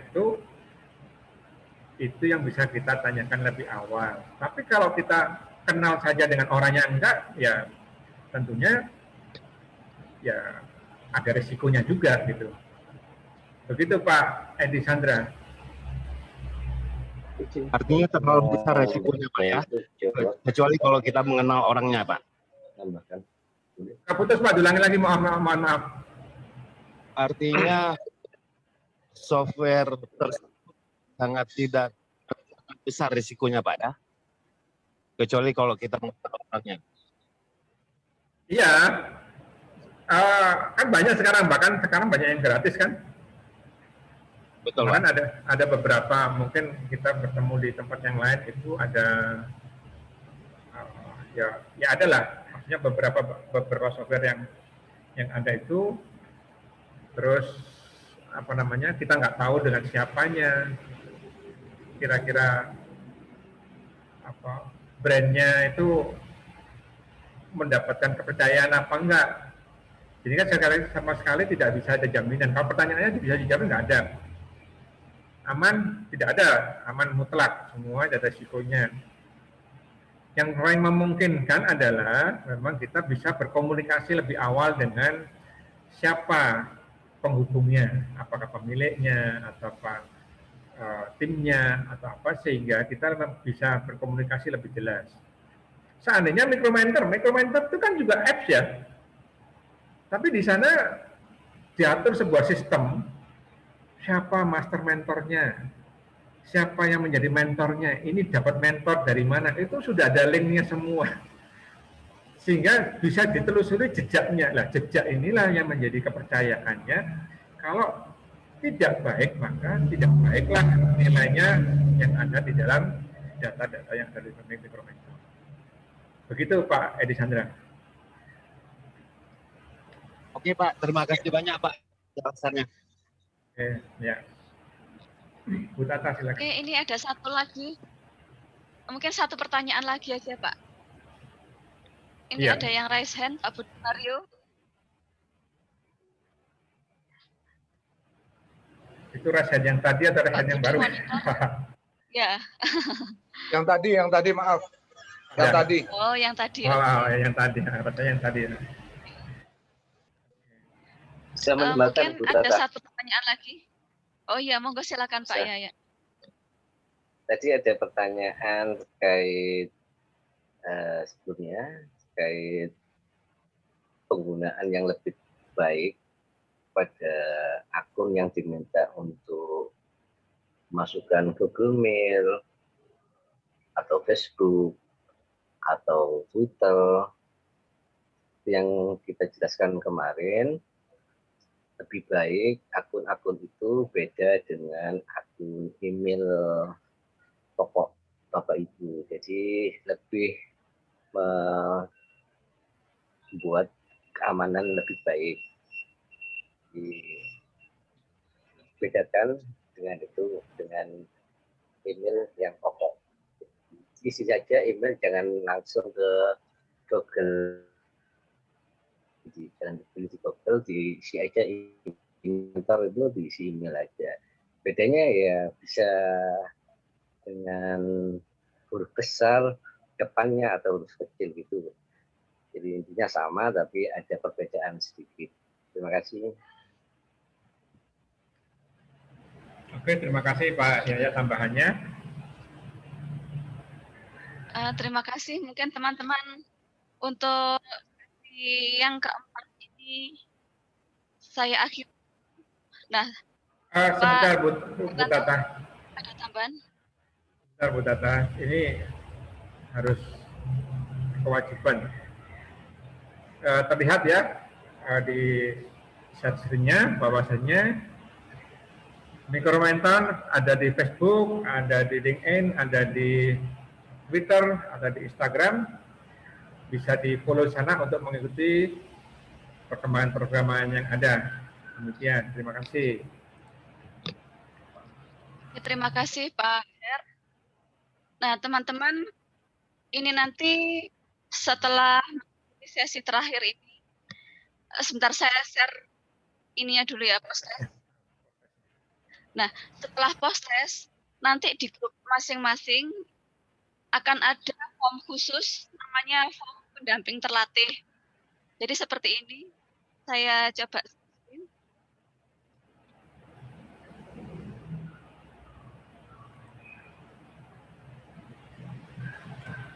Post-testnya sampai dikerjakan ya. Ya, silakan. Nanti akan di-share form pendamping terlatih. Nah, ini silahkan teman-teman isi. Ini berarti tandanya adalah teman-teman yang sudah mengikuti TOT ini sampai selesai. Jadi ada pendamping yang telah mendapatkan pelatihan. Intinya yang daftar untuk jadi pendamping atau jadi mentor itu kan banyak. Tetapi yang bisa sampai mengikuti pelatihan mungkin tidak seluruhnya. Jadi diharapkan teman-teman untuk mengisi ini. Terus kemudian nama master mentor yang memberikan pelatihan, ini banyak sekali pilihannya. Karena di Indonesia ada 200 master mentor ya.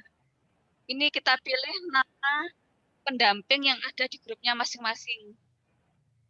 Di grupnya Pak Hertanto, pilih namanya Pak Hertanto. Kemudian di grupnya Mbak Devi, ya pilih Mbak Devi. Di grup saya, kalau di grup saya bisa memilih nama saya, bisa milih nama teman-teman yang lain juga, nggak masalah.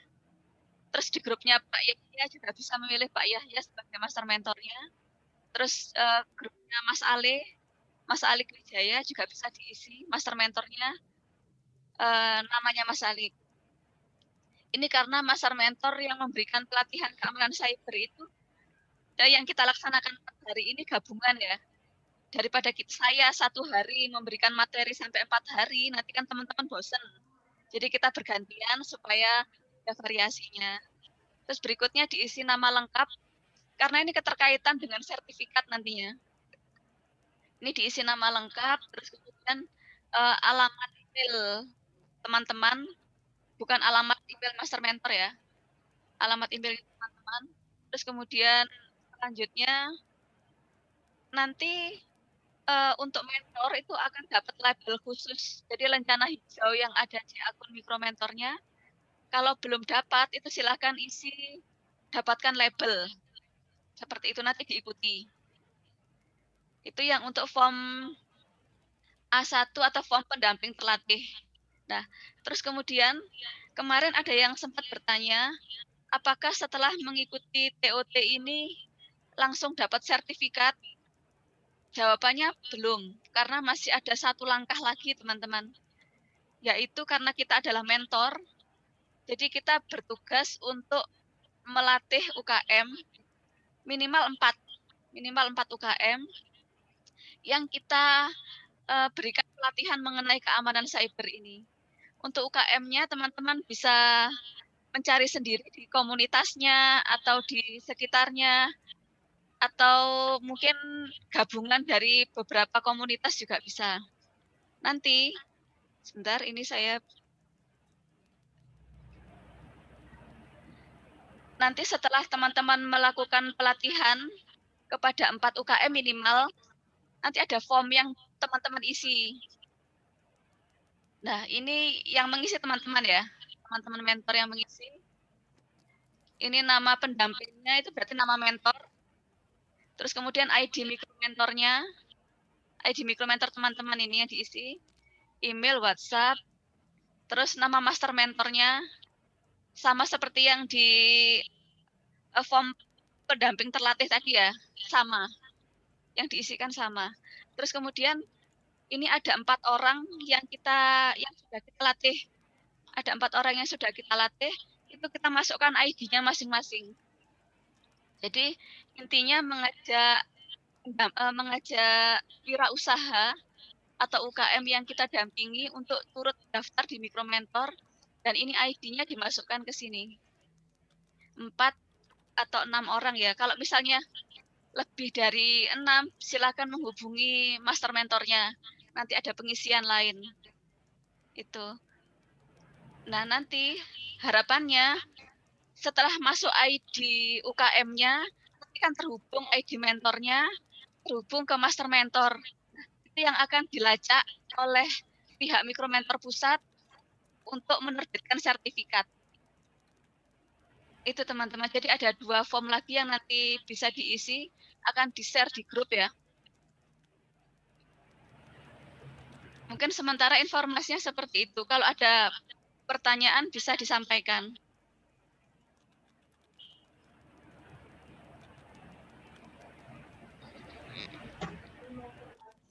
Monggo Pak Budi, silahkan. Ya Bu. Berarti harus melatih orang-orang yang sudah terdaftar di wirausaha yang sudah terdaftar di Mikromentor ya Bu ya? Tidak harus Pak.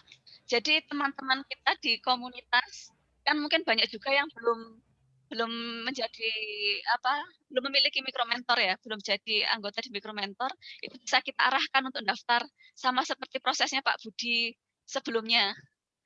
Jadi diarahkan untuk daftar di mikromentor.org, nanti mereka melengkapi dan mereka dapat nomor membernya, itulah yang dicantumkan di form A2 tadi. Jadi tidak harus orang yang sudah kita temukan di platform Mikromentor ya, tapi orang-orang di sekitar kita atau di komunitas yang bisa kita latih untuk materi keamanan cyber ini. Dan materinya sudah diberikan ya di grup masing-masing. Jadi monggo Pak. Ya, pertanyaan lagi Bu. Apakah kita ini bisa terhubung dengan portal Mikromentor itu sejak sekarang sampai April nanti saja atau bisa seterusnya?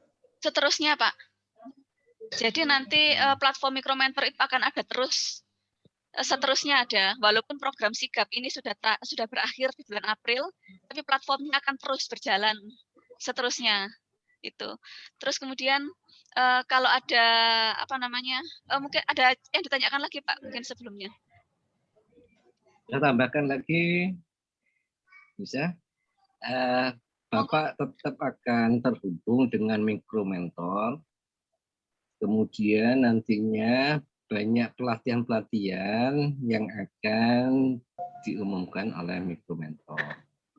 Jadi seperti marketing dan sebagainya.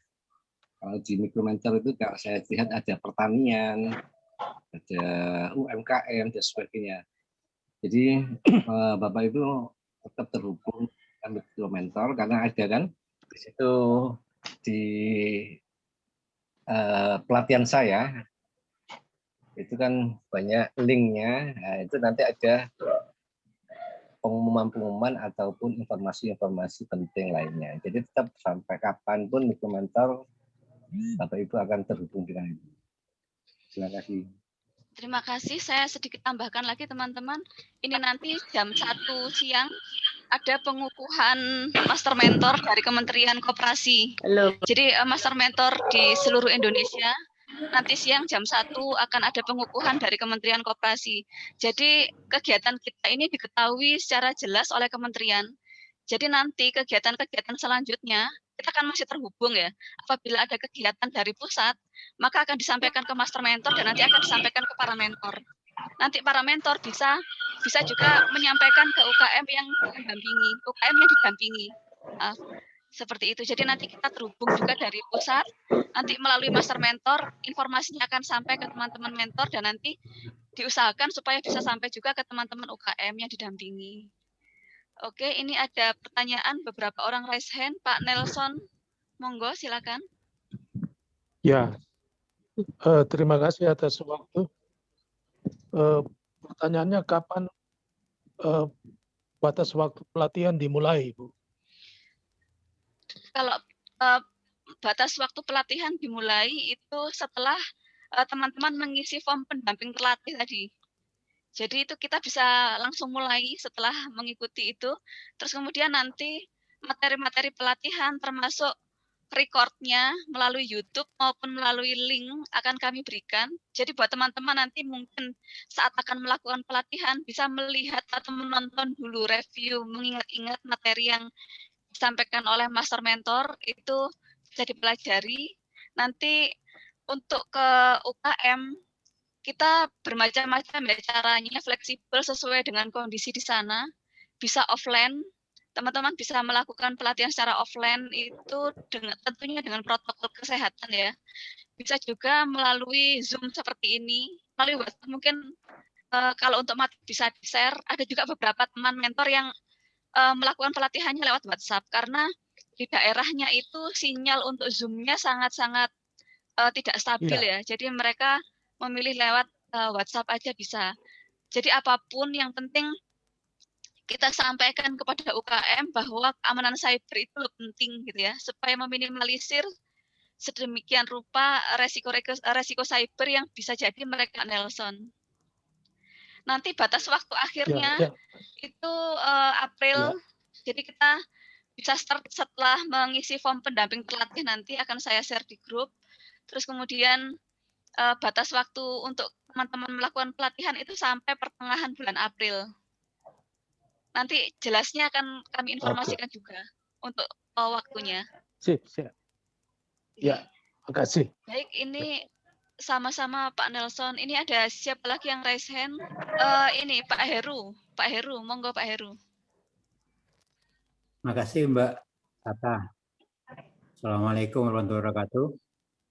Ini Mbak terkait dengan tindak lanjut pelatihan dengan UMKM yang kita guna, apa bisa kita kolaborasikan dengan kita punya semacam edukasi untuk UMKM yang kaitannya sama teras rumah kita itu kan. Itu mitra kita yang kita bantu jualkan di toko online kita. Jadi materinya di samping keamanan cyber juga bisa materi yang lain. Itu sangat-sangat diperkenankan Pak Heru.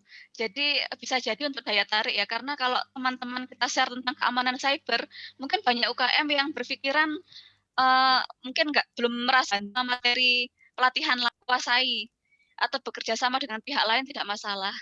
Seperti itu. Dan sekali lagi untuk materi keamanan cyber ini meskipun nanti program ini selesai di akhir April, kalau teman-teman nanti ketika melakukan pendampingan ke UKM atau ke manapun ketika memberikan pelatihan sebagai narasumber, materi ini diperkenankan untuk disampaikan. Jadi ini sudah menjadi haknya teman-teman mentor seperti akan diberikan. Kalau misalnya ada waktu, itu silahkan buka akun mikromentornya, dikulik-kulik aja dari situ. Materi tentang keamanan cyber kan sudah disiapkan semuanya di situ. Itu bisa jadi bahan teman-teman untuk melakukan pelatihan juga. Okay. Jadi mereka punya solusi, silakan Pak, kolaborasi solusi pasar. Betul. Ya, betul Pak. Monggo diperkenankan untuk itu. Ada yang saya bacakan yang di chat sebentar.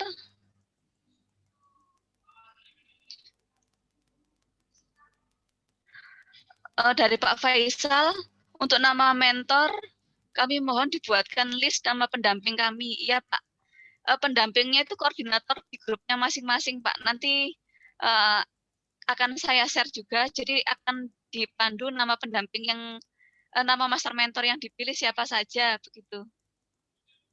Terus berikutnya, Bu Fifta Rizky. Untuk mendamping UMKM itu selama berapa lama dan mendaftarnya itu di kolom yang wirausaha. Untuk di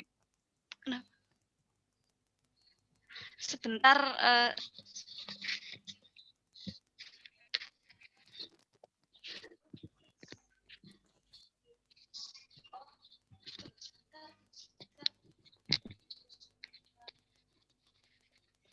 untuk proses April. Jadi waktunya setelah teman-teman selesai mengisi form pendamping terlatih sampai di bulan April pertengahan itu untuk Bu Fifta. Terus Mbak Ica Nafisa, pelatihan dilakukan secara mandiri atau berkelompok. Bisa mandiri, bisa berkelompok. Monggo senyamannya teman-teman.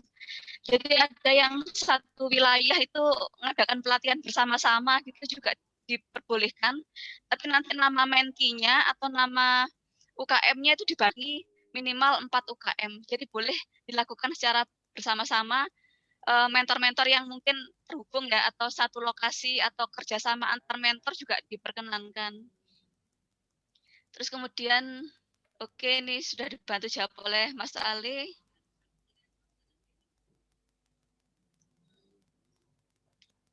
Untuk mengisi form kedua atau form A2 yang berisi nama-nama UMKM yang telah kita dampingi itu setelah terkumpul, ya betul, UKM yang didampingi, terus kemudian kita arahkan mereka untuk mendaftar di Mikromentor, kemudian ID-nya mereka sudah tahu, lah ID-nya inilah yang kita daftarkan di form A2. Apakah ada tanda pengenal bagi mentor yang akan melatih menti? Kalau tanda pengenal dari mentor yang akan melatih menti itu belum, tapi ada flyernya. Nanti akan saya sampaikan juga ke pihak Mikromentor supaya nanti bisa ada flyer yang bisa teman-teman gunakan untuk promosi. Jadi untuk promosi ke UKM saat mengadakan pelatihan itu. Monggo barangkali ada pertanyaan lagi, atau kalau misalnya nanti baru kepikiran selesai bisa ditanyakan juga di grup yang masing-masing.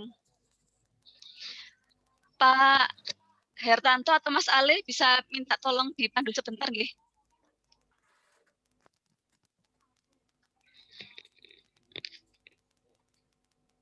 Mas Ale, monitor. Ya, Mbak Tata. Monggo minta tolong dipandu sebentar nggih, saya ada keperluan sebentar. Ada tamu sebentar. Oh iya. Baik, Bapak Ibu. Kalau ada monggo, pertanyaan teman-teman. Bu Nina Kartika, Pak Heru sudah tadi ya? Ya. Monggo Bu Nina. Siang, Pak Ale. Ya, siang. Yeah. Mohon maaf ini Pak sebelumnya.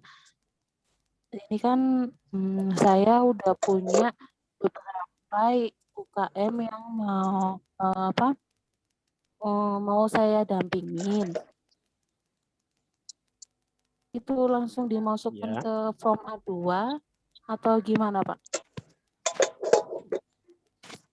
Terima kasih. Baik, Ibu, sudah atau ada tambahan pertanyaan? Oke, baik Bu Nina. Jadi intinya yang dibutuhkan waktu ngisi form A2 adalah mereka yang kita dampingi memiliki ID Mikromentor, ya. Jadi misalkan Bu Nina hari ini sudah ya, udah mereka diminta untuk mengisi data di Mikromentor, maka hari ini juga Bu Nina bisa mengisi form A2 dengan mengisikan ID Mikromentor yang ID wirausaha yang ada di Mikromentor. Jadi begitu Ibu. Saya bisa menambahkan. Baik. Pak Ale. Saya ya. Oh, Pak ya. Ya. Bapak Ibu yang sudah disampaikan oleh Pak Ale ada tambahan sedikit. Tadi di-share ya. Kayaknya juga Pak Hertanto di grup sudah di-share.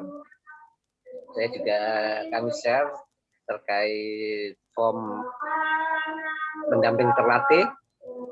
Monggo silakan kalau masih belum mempunyai menti atau UKM yang mau didampingi, sementara dikosongi. Tapi nanti kalau sudah jadi itu ada 1, 2, 3, 4 pilihan untuk meminta ID menti. Jadi menti itu UMKM yang kita akan berikan pelatihan, sementara kalau memang sudah ada dimasukkan. Kalau masih belum ada, ya tetap dikosongi dulu terus dikirim. Karena itu juga bagian pertimbangan Bapak Ibu mendapatkan sertifikat. Tapi yang jelas nantinya tanggung jawab Ibu mencari minimal 4. Gampang kok, 4 itu bisa muridnya, bisa rekannya diajak menjadi kita jadikan pelatihan cyber itu, keamanan cyber. Terima kasih. Oke, terima kasih Pak Yaya sudah menambahkan. Mohon maaf itu tadi karena ada keperluan menyerahkan dokumen. Oke.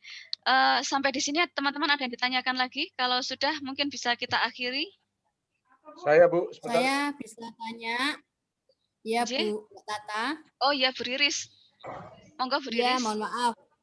Ini kan di A1 A pendamping itu kapan Anda mendapatkan pelatihan? Nah, itu ditulisnya tanggal berapa itu? Mulai hari Senin kemarin, Bu. Hari Senin gitu. kemarin itu tanggal berapa? 8 ya? Oke. Ditulis itu aja Bu, tanggal Berarti 8 Maret. Mulainya ya berarti ya. Ya, mulainya. Terus untuk Jadi yang 8 kedua, Maret apakah Anda sudah tergabung? Itu saya tulis tidak ya, belum gitu nggih. Sebentar Bu, saya buka dulu ya. Yang apakah Anda sudah tergabung di Mikromentor? Apakah Anda sudah tergabung di Mikromentor? Kalau atau sudah mendapatkan label sigap, kalau bisa diisi tidak gitu, itu akan mendapatkan label. Berarti untuk sekarang Apakah kita Anda isi sudah tidak tergabung? dulu. Maaf, Bu Riris, Ibu saya sudah. jawab ya. Oh iya, Maksudnya monggo, gini monggo. Bu, pertanyaan di form A2 itu pendamping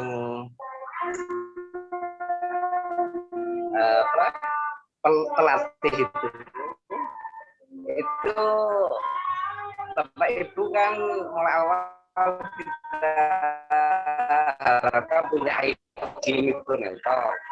Itu aja sudah berarti kan? Berarti sudah Mikromentor. Berarti iya ya Pak? Oh Ya Bu, kalau sudah punya ID Mikromentor diklik ya, nanti di grup masing-masing akan di-share juga tentang dapatkan label.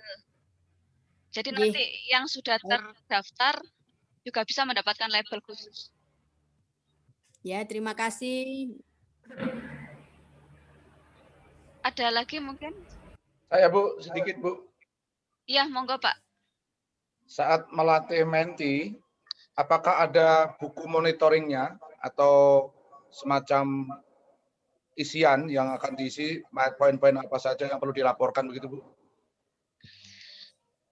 Kalau untuk poin-poinnya ada Pak, ada form khususnya nanti akan saya share, tapi kalau untuk pengisian itu hanya untuk panduan aja sih sebenarnya. Hanya untuk panduan aja.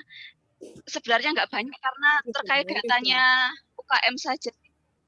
Terkait data UKM yang kita dampingi. Dan itu sebenarnya sudah bisa terlacak dari memasukkan ID member. Jadi bukan hal yang ya, karena dari pihak Mikromentor Pusat ketika sudah mendapatkan ID membernya sudah bisa melacak untuk data-datanya di Menti. Jadi sebenarnya cukup ID member Mikromentornya itu aja. Terima kasih Bu. Sama-sama Pak. Dulu memang di awal ada form khususnya ya, tetapi untuk sekarang lebih mempermudah, cukup dari ID Mikromentor tadi yang dimiliki oleh UKM, karena nanti sudah langsung terlacak Pak Budi. Data-datanya, nama, identitasnya sudah akan terlihat dari situ. Mungkin nanti kalau ada pertanyaan bisa ditanyakan di grup ya, Bapak Ibu. Oke, sebelum kita akhiri, kita foto bersama untuk di TOT yang hari terakhir. Monggo silakan dinyalakan kameranya.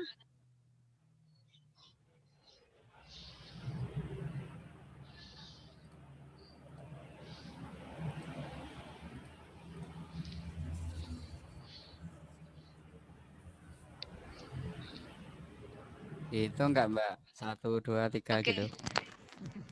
Ya Pak, saya hitung ya. Ini karena ada 3 slide.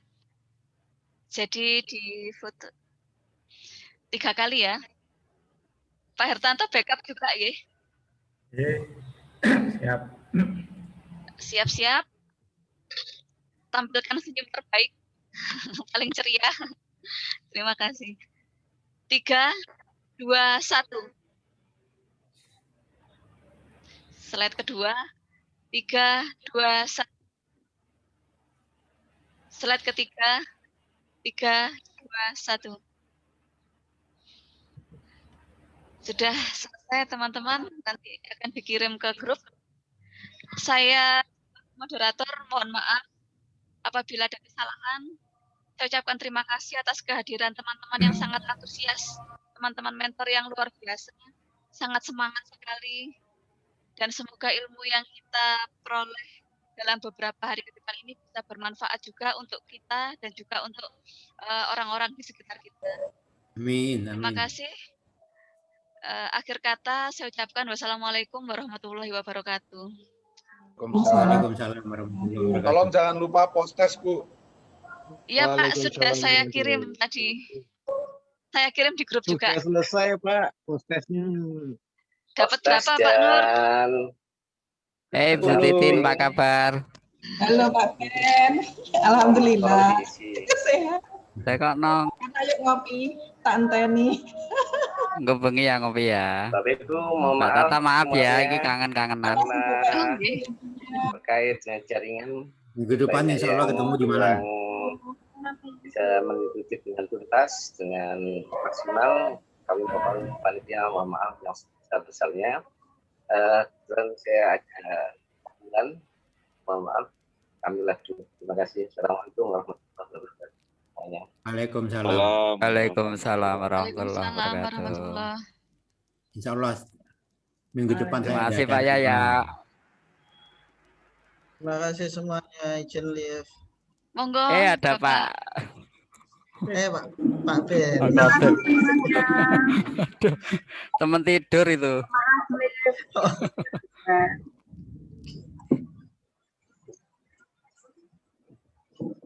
Gimana Pak Katib? Alhamdulillah baik. Ayo metu Pak, gak enak sungkan karo Bu Titin. Mohon Pak. Semuanya assalamualaikum. Waalaikumsalam. Saya juga live. Dah. Assalamualaikum. Assalamualaikum.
Mbak Tata. Mbak Tata. Mbak Tata monitor.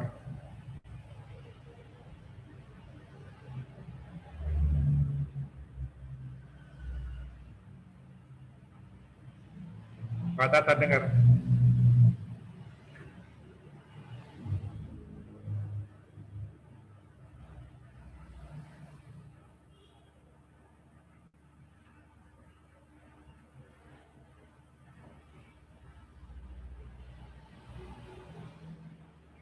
Ya, itu sudah jam 12 lebih di close out supaya terbackup. Mbak Salem, harusnya kan Mbak Tata